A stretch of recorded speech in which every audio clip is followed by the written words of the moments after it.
Young, tipsy, and black.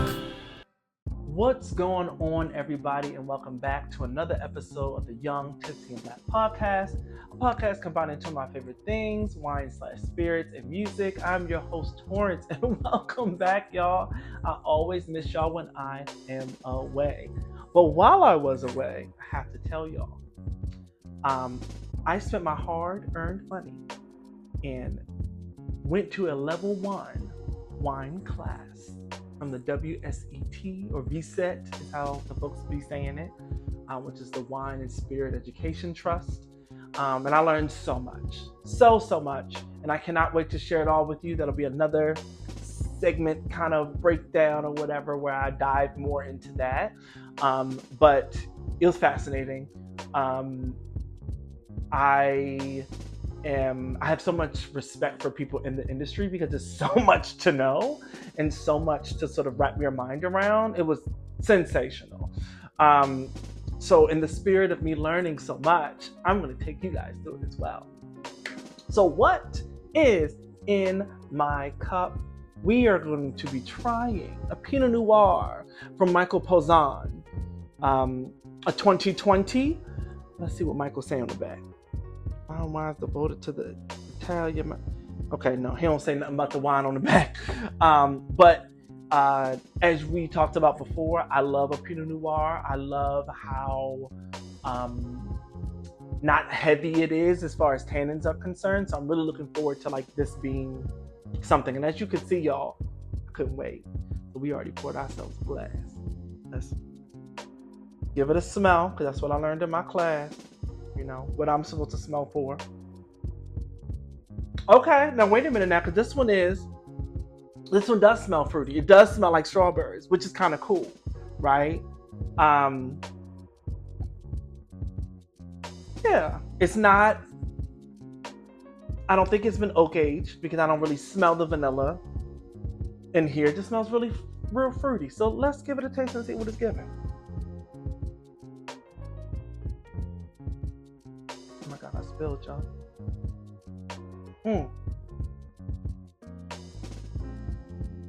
Okay, very fruity. Definitely hints of strawberry, like I said. A little cherry in there. This is very good, y'all. This is very delicious. We like Michael Pozzan. Michael Pozzan, we go and get y'all a bottle of this, because this is very delicious. It's a little, it's kind of acidic and my mouth is watering a little bit, but it's not as high as some Pinot Noirs are, which I like. The tannins are low, and remember when we talk about tannins, it's like how dry your mouth can get sometimes. It's like kind of medium low, which I like. It still gives a heaviness though, like it's like a medium high body kind of vibe. So like it really fills your mouth and like the weight, if you will. This is great, y'all. Get you a bottle of this. But what I'm gonna pair this with is Yebba's debut album, Dawn. Now, the reason I picked this is because with a Pinot Noir, it's a versatile grape, right? You can make obviously a Pinot Noir, like the wine itself, but with the Pinot Noir grape, they also use it to make champagnes. They blend it with Chardonnay and like a couple other grapes, and they make a champagne with it. They also make, that's what's used to make like a red Burgundy, right? Because they have a red and a white Burgundy. I learned it in my class too, y'all. I learned a lot. I'm just gonna say, y'all, I don't know, y'all. I feel a little smarter than I did when I got in there. But I enjoy the versatility of this Pinot Noir, and with the Yebba's album, there was kind of versatility there as well, right? Like you had the heaviness, right? Like with because the project itself mentions a lot about her mom's passing, so like you have songs like October Sky and Paranoia Purple and How Many Years, those songs that are a little bit heavier, right? Like what sometimes you get from a Pinot Noir, but it's also refreshing because it also has songs like, All I Ever Wanted and Boomerang and One More Smile. You know, like there's just certain songs that really like kind of are a little bit more uplifting or just like kind of upbeat, kind of fits with a Pinot Noir. And specifically this one. This one is fruitier than the other Pinot Noirs that I've had too, which I really enjoy. It really brings out the fruit notes in there. Y'all, I'm gonna be annoying as hell now that I took this class, y'all. I'm gonna be talking all kinds of crazy shit. But at any rate, listen to Don's Yeba with this wine, this Pinot Noir, specifically the Michael Pouzin one. It's very, very good. I thoroughly enjoy it. And I think that combination of that album with this wine, I think you'll enjoy it too. Yeah, you will. All right, now it's time for the Tipsy Tea section. Okay, y'all, we are back with the Tipsy Tea section. I had to refill my glass. I've been sipping. So much has happened in music, y'all. I'm going to try to do it as quickly and as thoroughly as I can, okay? Efficiency. So, RIP to some folk, okay? Rich Homie Quan has gone on to glory, okay? I'll be feeling like a man when I walk through, you know? RIP to that man, okay? And then also a legend, Frankie Beverly. Hey! Happy feelings in the air, baby! That got me through some of the worst times of my life. Golden Time of Day, Happy Feelings, Before I Let Go. Baby, some of the hardest times of my life, truly, shout out to my daddy, would be like, did you listen to the song yet? Did you, literally, all the time, did you listen to it? And he would send it to me. I'd be like, okay, I'm gonna listen to it. And then I'd be like, wait a minute, it does work. What the? So now it's on my Good Morning playlist. The first song is Golden Time of Day. Second song, Happy Feelings, okay? Let's be very clear. A legend in Black music, a legend in music in general, but particularly in a Black household, Frankie Beverly held weight, okay? And will continue to hold weight. And shout out to Beyonce for doing Before I Let Go, again, to bring the cheering into the world that is the greatness of amazing Frankie Beverly. I can't express it enough, my appreciation for the music and the quality of it. Okay, y'all. So, I don't know where even to start with this rest of this shit. Kendrick Lamar has been announced as a Super Bowl performer. And it's in New Orleans, and some of the folks is up in arms because they felt that Lil Wayne should perform at the Super Bowl. Now, don't get me wrong, Lil Wayne, one of the greatest rappers to ever do it, period. No conversation there. One of the greatest to ever do it. He is in there, okay? He in the top 10 for me. I don't know about y'all, but definitely top 10 for me. But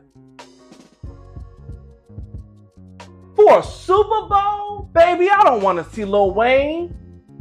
I don't think he would do what I think is needed to be done for the Super Bowl in this day and age. Now, had this been 99, 2000, absolutely, bring that nigga on the stage. We want to see him on the stage. But right now, I'm sorry, Kendrick's doing it. He's doing his big one. Okay? Has not released an album, but has so much music out here. I'm really looking forward to the entire stadium erupting in OVO. I'm excited for that. I feel like I will also be participating in that from my home or forever, whoever has a Super Bowl party. It's going to be fantastic. Looking forward to that. You know, the folks have spiraled. You know, he came out and said he's trying to get himself together, which I can understand. You know, it is a little disappointing when you want something, but also the alignment wasn't there, honey. The alignment wasn't there. These two continents, they didn't meet. You see what I'm saying? Especially not now in 2024. 2020, it's not, they're not going to meet. 2025, they're not going to meet. And of course, Nicki Minaj, she crashes so much, child. She just crashed out again. She likes to crash out. Um, Taylor Swift is making her racist fans, they showing their hands now, baby. They burning her merch. They doing all kinds of stuff because she said that she was endorsing Kamala Harris and Tim Walz. Now, and then Donald Trump also tweeted the other day, I think it was yesterday, I hate Taylor Swift. I cannot tell you how comical all this stuff is. If it wasn't real life, it would be like an episode of E! Okay? If it wasn't real life, I'd be like, oh, this is funny. This is hilarious. It's not funny, y'all, because it's very serious, and there are crazy people in this world, and I love that smart people are doing smart things. Now, you know me. I never seen it for the girl for singing, right? She's never really done something vocally for me where I'm just like, oh my goodness, I'm getting a vocal. I love a vocal, okay? People that's on my walls, they singing down all the time, right? But I will say that Taylor has a lot of influence. And so for her to make that statement, that was a big statement, okay? Because some people don't do that. Most people don't try to mix their professional careers and politics together. But what she did was stand out from the crowd and do something great. So shout out to Taylor Swift for being brave and doing that. And speaking of somebody standing out from the crowd, Beyonce, of course, Beyonce didn't get any CMAs, Country Music Award nominations. And as we all know, Cowboy Carter has come out. And as we know, that Cowboy Carter was a success. It was sensational. For many, just like not just Black people, but people within the country industry, right? I think what it did was showed its country music, the Country Music Awards, all the people that vote, all these things. And I've seen a lot of celebrities come out and say how difficult it is to break through, and how selective they are with allowing people to make country music. And I think it comes to this sort of like control within the the white supremacist mentality that we have to keep this thing quote unquote pure, even though foundationally Black folk did that. But we won't go into that because we don't have enough time for that. Okay, we won't have time for that kind of history lesson for you hoes. But I find it like, I don't want to say disrespectful, because I didn't expect any type of respect. You know what I'm saying? I didn't expect her to be nominated, right? There was no expectation that this is something that would happen for her, because we all saw what happened when she performed with the Dixie Chicks. I'm sorry, with the Chicks, right? We saw what happened, right? How they got blackballed, how they didn't stand up, they were sitting down, or they weren't clapping for that performance. That is a pure denial of music, right? Like, it's not about the music anymore, right? And I think that that's sort of the foundation of the Country Music Awards at this point, is that it's not about the music. It has nothing to do with the music. It has everything to do with who's making it. Who are these people? Who are we inviting in the room? Because we invite them in the room, then everything will change. They do not want change. They do not want other people, and I mean Black people, people of color, just brown, black, it doesn't matter. They don't want anybody, outsiders, into their world of music. And baby, I'm gonna tell you right now, CMAs, if you ever listen to me, you probably would never, but baby, you can't gatekeep the music, baby. The music's gonna be the music. And so Beyonce doing what you did, creating an album, knowing that you weren't probably going to get nominated for that because of how the industry acts and how they move. Girl, what a brave, fantastic, beautiful thing that you did, because not only did you put you on to that, we got Shabuzi who got nominated, right? We got the Tanner Bells. You know what I'm saying? Tanner Adele. What I call her? Child. We got the Tanner Adeles out here doing their things. Okay. So again, I am, very, very, very excited to see the progression. And I think that, and that's my last part on this, so we got to move on.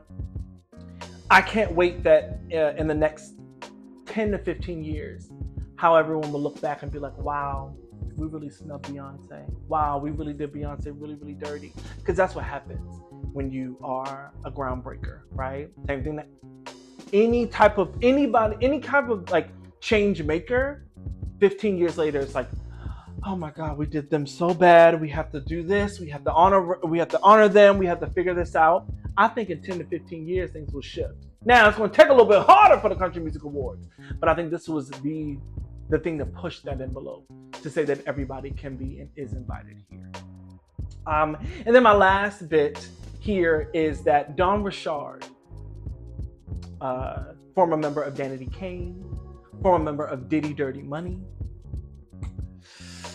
Dirty Money, which is Diddy's group, has filed a lawsuit against Diddy. I didn't know that she didn't sign the NDA. I knew that Aubrey didn't from Danity Kane, but I did not know that Don Richard did not. And she has filed her lawsuit, and some of the things that are in that lawsuit are insanity. Talking about that man bursting into her room, in the dressing room while she's naked and touching up on her. Her seeing or making suggestive comments to her. Then them seeing him punch Cassie in the face at a dinner.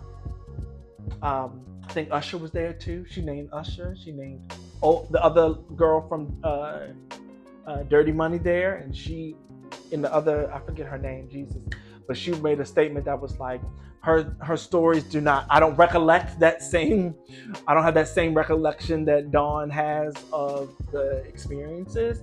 And I think that, when you have that kind of power, right? You think about the Diddy's, you think about the Trumps of the world, you think about the Kanye's of the world. When people give you that much power, you think that you are untouchable, the R. Kellys, right? People who are committing egregious crimes, especially heinous crimes against people in their ether, whether they be, men or women. They still have people who will not be, because here's the thing. It's too many people saying that you did these things, honey. It's too many. Everybody ain't trying to bring you down just because you good. That's not how that works. That's not how all these people are living their lives. Okay? I refuse to believe that. Sorry, I believe victims over here. So, for me, the dungeon with the man. Okay? Honestly. But read the court documents. It's like 100 pages, 106 pages, something like that. I read most of it. It is pretty alarming, along with all the other claims against that man. So, here's the jail under there. Okay, right. And now we're just gonna go to the sip responsibly section.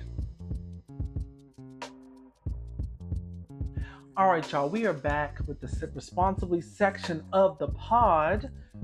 This is where I read people's drunken confessions, and we talk about how you can do better and how we need to sip responsibly. As you can see, the bottle is still more than halfway there, okay? Very demure, very cutesy, very mindful. I have shit to do today. I don't know, I just really wanted to say demure on the podcast. I don't know. So, appropriate. Anyway, so this one reads, I was 21, maybe 22, just transferred to UI Milwaukee. Every weekend I was going out to the bars, clubs with a bunch of international students I befriended. One weekend, we all went to a frat party where some of the guys asked me to join. I wasn't interested at the time, so I politely declined. That's nice, I guess. Clearly a white frat. They said, hey, you out here? Come join the fraternity. Clearly some white fraternity stuff. Anyway, fast forward a couple of weekends later, me and my buddies are at a club, and I got so drunk, I realized I just needed to go home. I called a cab. Uber and Lyft wasn't a thing back then. And in my drunken stupor, realized I didn't have any cash on me. The cab driver was so pissed, he took me all the way back to the club that he picked me up at and dropped me off. I started walking home, fell down, broke my cell phone, so I couldn't call anyone to come and get me. While I was walking, a policeman pulled up beside me, probably realizing I was completely hammered and maybe needed help. Not sure why, but I told the cop I was part of the fraternity that had asked me to join a couple of weeks ago. He said, wait, really? I'm an alumni from there. Get in. I'll drop you off. Brought me right back to my dorm. Now let me tell you something. As somebody that is a part of a fraternity, now we operate a little different, clearly, but because I know the folks that's younger than me, or I know somebody that know the folks that's younger than me, in mine, okay, ain't nobody slipping through the cracks like this. You tell me this, and I just that ain't never gonna happen. But I will tell you what he was. He was resourceful because he got home. Okay, he played his card and he played the right card that day. He was able to get his ass back home. So shout out to him for that. But I tell y'all right now, folks that's listening, don't be lying to the people out here in these streets. You might get your ass beat. Okay, now he did what he needed to do. You know, this is back in the day. Uber and Lyft wasn't a thing. He had no cash on him. He had to handle his business. He was walking home and he fell and broke his. Let me tell you, I don't know, y'all. Y'all shouldn't be getting this drunk where y'all falling and y'all breaking your phones and stuff. Okay? Y'all need to be able to control your liquor out here. Okay? The liquor shouldn't be in your system that bad where you falling and you looking this bad out here in these streets, especially. And granted, he was in school, but he was 22 years old. I don't remember being 22 and falling and breaking shit like that. That's not how I move. I've always been classy. Okay? I've always been somebody who can take care of themselves. So, I don't know, y'all. This is, as somebody who's in a fraternity, you better watch yourselves, okay? Don't try this at home.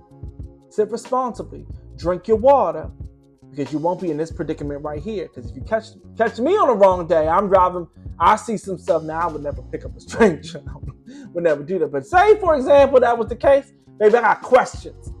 Who are you? Where you cross? What year you crossed? See, baby, this is, again, like I said, this is a white fraternity, which is why he said, oh, you did? Oh, great. Let me come and get you and bring you back home. That don't work over here. Yeah, y'all, just sit responsibly. Don't be acting crazy like this white man did over here. Again, if you have the time, I would recommend going and get this Pinot Noir down at the Bevmo. This Michael Pouzin 2020. Very delicious. Very, very fruity, right? Not too heavy on you. Because it is worth the drink, for sure. It's worth it. But yeah, y'all, that wraps up this episode. Until next time, sip responsibly and peace.